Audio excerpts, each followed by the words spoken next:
നമ്മുടെ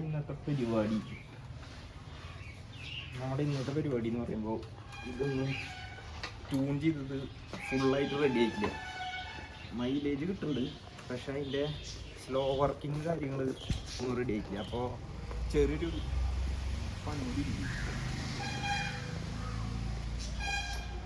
അപ്പോൾ ആ പണി നമുക്ക് ചെയ്യണം കേട്ടോ. ഓക്കെ, ഇതിൻ്റെ കാർബറേറ്റർ ഓടണമെങ്കിലേ ട്യൂൺ ചെയ്യണമെങ്കിൽ ഇതൊക്കെ അഴിക്കണം. അതാണ് അതിൻ്റെ ഒരു മെനക്കെട്ട പണി എന്ന് പറയുമ്പോൾ. കവറായ കാരണം ജസ്റ്റ് ഇട്ട് വെച്ചിട്ടുള്ളൂ, അതുകൊണ്ട് പെട്ടെന്ന് നമുക്ക് അഴിച്ചെടുക്കാൻ പറ്റും. ഇതിൻ്റെ അടിയിൽ ഒരെണ്ണം കൂടി ഉണ്ട്.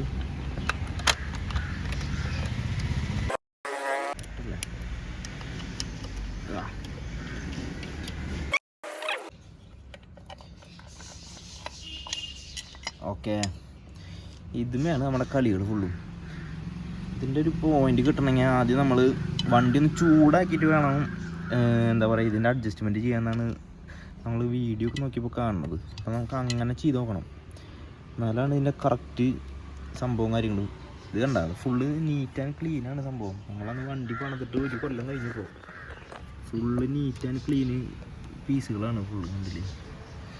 ജപ്പാൻ സാധനം മിക്കുണി കോർപ്പറേഷൻ. ഈ സാധനം ജപ്പാനാണ്. ജപ്പാൻ ഇവിടെ ഇപ്പുറത്ത് ബജാജ് KB കണ്ടിട്ട് ജപ്പാൻ ഉണ്ടാവും ഉണ്ടല്ലേ, ഒറിജിനൽ സാധനം. ഇതാണ് നമുക്ക് ട്യൂൺ ചെയ്യണം.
നമുക്ക് ഇതും മാത്രമല്ല കേട്ടോ അഡ്ജസ്റ്റ്മെൻറ്റ്. നമ്മൾ റിസർച്ച് നടത്തി വന്നപ്പോഴേ ഈ ഒരു പിന്ന് കണ്ട, ഈ ഒരു പിന്നിൻ്റെ അറ്റത്ത് ലോക്ക് ഇടുന്നതേ ചെറിയൊരു അഡ്ജസ്റ്റ്മെൻറ്റ് ഉണ്ട്.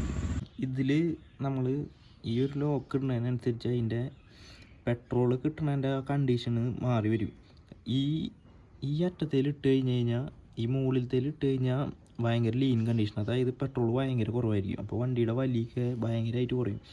അതേപോലെ തന്നെ ഈ താഴെ വരിക എന്ന് പറഞ്ഞാൽ റിച്ച് കണ്ടീഷനാണ്. എന്ന് പറഞ്ഞു കഴിഞ്ഞാൽ ആവശ്യത്തിലും കൂടുതൽ പെട്രോൾ, അതായത് വണ്ടിയുടെ പെർഫോമൻസ് കാര്യങ്ങളൊക്കെ കൂടും. അപ്പോൾ നമ്മളിപ്പോൾ ഒരു നടുഭാഗത്ത് ഇട്ട് കഴിഞ്ഞാൽ 2 ലീ ഇല്ലാത്തൊരു പോലെ ഒരു സെറ്റപ്പിൽ നമുക്ക് മൈലേജും കിട്ടും അങ്ങനത്തെ. അപ്പോൾ അതുകൊണ്ട് നമ്മൾ നടുക്കിലിട്ടിട്ട് പരീക്ഷിക്കുകയാണ്. ഇവിടെ ഇട്ടപ്പോൾ വണ്ടി ഇവിടെ ഇട്ടിട്ട് നമ്മൾ നോക്കിയിരുന്നു മുകളിൽ, അപ്പോൾ വണ്ടി ഭയങ്കര വലിക്കണമെന്നില്ല. അപ്പോൾ മാറ്റിയിട്ട് തേർഡിലേക്ക് ഇട്ടിട്ടുണ്ട്. നമുക്ക് ബാക്കി ഫിക്സ് ചെയ്യാം.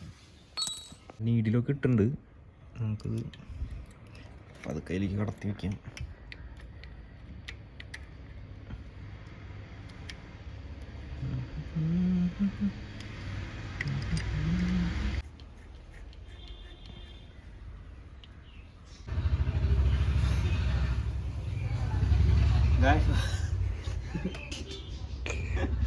അയ്യോ, കാർബറേറ്റർ ട്യൂണിങ് എന്ന് പറഞ്ഞാൽ എളുപ്പമല്ല. കാർബറേറ്ററൊക്കെ ട്യൂൺ ചെയ്യുന്നതിനെക്കാട്ട് മുന്നേ നമ്മൾ ഈ സാധനം ഉണ്ടല്ലോ, ഇത് നമ്മൾ അടിപൊളിയായിട്ട് ചെക്ക് ചെയ്യണം. കാണിച്ചു തരാം എന്താ പ്രശ്നം.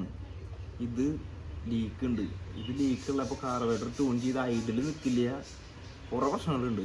അപ്പോൾ കാണിച്ചു തരാം. ഇതിങ്ങനെ ചെക്ക് ചെയ്തെന്ന് ഇപ്പോൾ കാണിച്ചു തരാം. പയ്യ അപ്പോൾ ഇത് കാണുമ്പോൾ കുഴപ്പമില്ല, പക്ഷേ ഇതിൽ ലീക്ക് ഉണ്ടോന്ന് ഇപ്പോൾ കാണിച്ചു തരാം കേട്ടോ.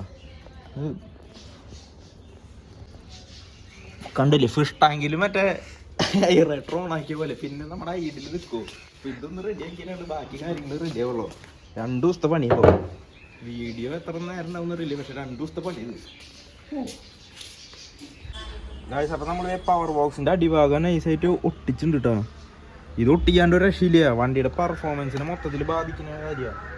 അപ്പോൾ ഇത് ഒട്ടിച്ചിട്ടുണ്ട്. ബാക്കി നമുക്ക് ഫിറ്റ് ചെയ്തിട്ട് ബാക്കി കാര്യങ്ങൾ നോക്കാം.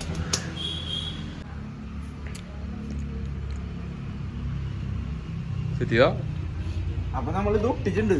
ഇത് വലിയൊരു പ്രശ്നമായിരുന്നു. 2 ദിവസം തലവേദന എടുത്ത് ചോക്ക് കേബിളൊക്കെ വലിച്ചു പൊട്ടിച്ചാൽ അഡ്ജസ്റ്റ് ചെയ്തിട്ട് അമ്മാതിരി പണികളൊക്കെ കാണിച്ചിരുന്നു. ഇനിയിപ്പോൾ നമുക്ക് ഫിറ്റ് ചെയ്യാം. ഇത് ഒട്ടിച്ച് കഴിഞ്ഞു.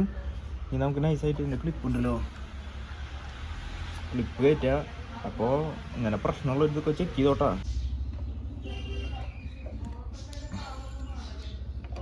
അതിട്ടോ സേഫാ. ഇത് ഇവിടെ ഇടണം നല്ലത്, ഇപ്പുറത്ത് ഇടണം. എൻ്റെ പകുതി നമ്മൾ കുറെ പൈപ്പൊക്കെ കുറെ ചെക്ക് ചെയ്തു, പക്ഷെ സംഭവം റെഡി ആവണ്ടേ. അവസാനം ഇതിൻ്റെ താഴത്താണ് പൊട്ടിക്കണം. എന്താ പറയാ, വണ്ടി പണിതിട്ട് ഇതേപോലത്തെ ഒരു വല ഇതുവരെ കിട്ടിയിട്ടില്ല. ചെറിയ സംഭവമാണ്, പക്ഷെ ഇനി സ്റ്റാർട്ട് ചെയ്ത് നോക്കിയാൽ ഐഡിൽ ബാക്ക്